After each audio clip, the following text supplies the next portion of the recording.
छुट्टी हो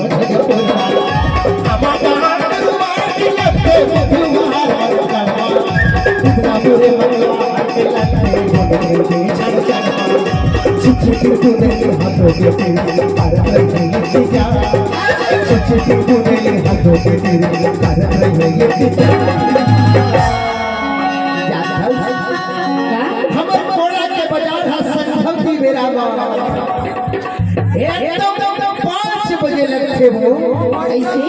5 बजे जे टाइम एकदम घड़ा भोर एकदम ठेला बाजार है हमर भरा के और जितना समय बाजार भराही वही वही समय तोर भेंट होही वो ऐसे करने ख्याल रखबे वही ये आवाज बजे भी ले जावे थोड़ा बाजार कथा करी चले आवे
कैसे मिले बारा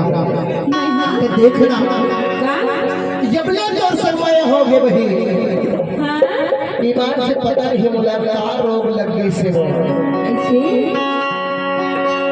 अपना बड़े रोग लग गई इसलिए दिल में तो समय बिताना आठो लेकिन लात ला बिताना बड़ा बड़ा ठीक होछे वो अच्छा का बताओ वही